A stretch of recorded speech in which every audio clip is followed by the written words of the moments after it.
Hi everyone, this is Sharon with Crafty Acres, and today it's May 2nd again. Still, we're doing a second video, but I wanted to show you how nice the garden worked up. Now what we used is a big tractor, an International tractor, and then actually I think he had the Farmall. But anyway, it's a tractor.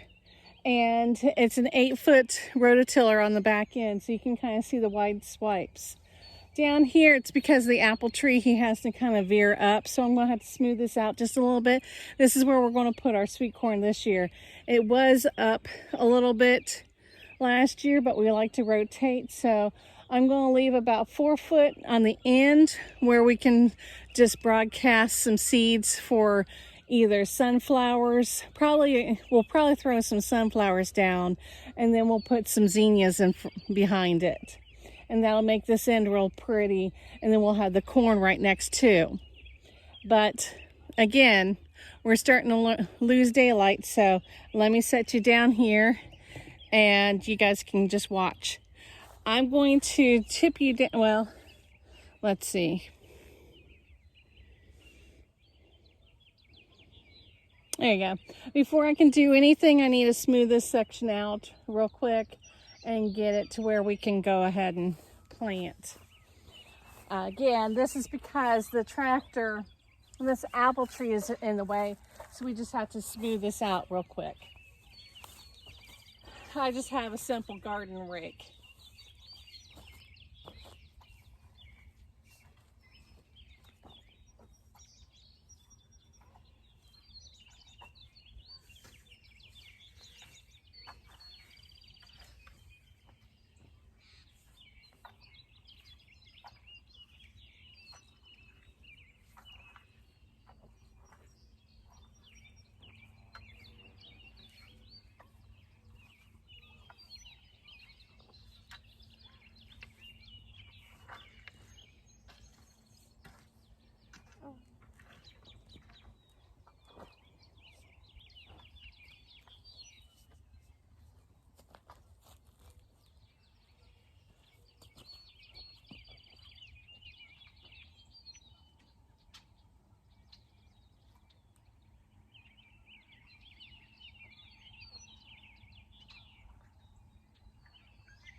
Okay, we're in zone 6A, so our last frost-free date is April 25th. So this is the perfect time to go ahead and start with the planting of crops. Bodacious likes a little bit warmer, sweet corn likes a little bit of warmer soil, so we're gonna try. We were thinking that we had some ambrosia left over from last year, but we don't. We need to run down and get some new seed. But you can keep, as long as you keep it in a cool spot, not in the freezer or in the refrigerator or anything like that, just in a cool spot. We usually keep ours in the basement. And you can keep them from year to year. And what we normally do is we buy a pound or two and we just top it off and just mix it in. And if there's anything left over from last year, then you have the fresh with the old. And it usually comes up fairly well. I have a garden seeder right here. It has a little hopper. It has the wheels turn, and it turns the hopper, and then there's a little chute for the seed to come out and a chain to cover up the seed. And that's what I'm going to use to plant my sweet corn. I think I'm going to go ahead and put 5 rows because I'm not going to be able to, I don't have enough time to get the rototiller out, or I would. Actually, I think I'm going to come up here, plant the sweet corn. It still won't get into where it was last year. It'll be just fine because I'm only going to put 4 rows in. So I think it'll be fine just going up here a little bit. I'll put my beans in on one side and then the peas in on the other side. but I don't think I'll get to the peas tonight. I had them the other day, and then I put them up, and I'm in a hurry to find them and couldn't find them. So peas might have to, the peas might go in somewhere else on another day.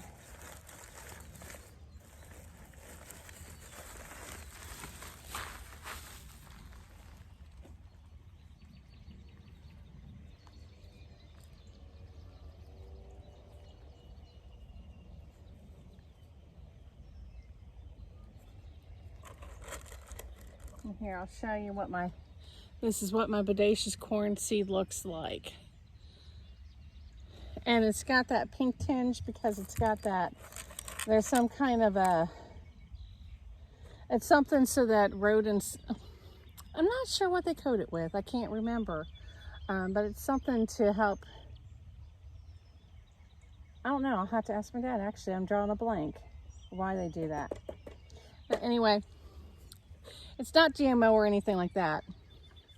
It's, this is an old variety actually. It's old now. It's like 25 years they've had bodacious around, I think something like that.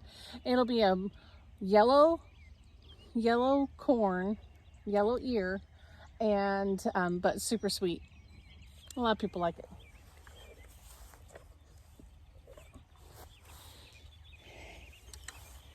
So I'm going to go up here. I hope you can still see me here. I'll turn you just a little bit, and you should be able to watch me seed.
Okay, so I got 4 rows of the bodacious sweet corn in, and as long as it don't frost or anything, we'll be fine.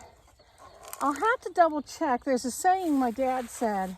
I think it's as long as it can take a slight frost, as long as it doesn't have 2 leaves in the spiral. Once it's beyond the 2-leaf spiral on the corn stalk and it gets a frost, then you've lost your crop and you'll have to replant. I believe Don't quote me on that, but I believe that's what it is. I'll double check with my dad, and then the next time we talk about sweet corn, I'll verify it. Now I'm going to change out my cedar blade and put in my bean seeds, and I'm going with Tenderette beans. It's a lot like a Blue Lake green bean, and it's a really good. I'll show you what those beans look like. It's just a bag inside of a bag. Ambrosia. Darn it, I had some. Oh well. That's what the green beans look like. Just a white bean. And but these are really nice. They're much like a tender Blue Lake, but this is called Tenderette. We like these really well. They have a long, thin bean. It should get like between 4 and 6 inches long of a bean pod, and it just has a really nice flavor and nice and tender. But I'm going to put the beans over on this side, start next to the corn, and come out about 2.5 feet and put the beans down. So I'm going to spare you guys watching that because it's the same thing with the cedar. Oh, and every once in a while when I shook it, you might have seen me shake the cedar. It's because a seed will get caught and you don't hear them dropping. And so, or it gets caught on something in the ground. So that's what we've got going on today. And let me know what you're already planting in your garden. All right, thanks guys. See you next time. Have a great evening.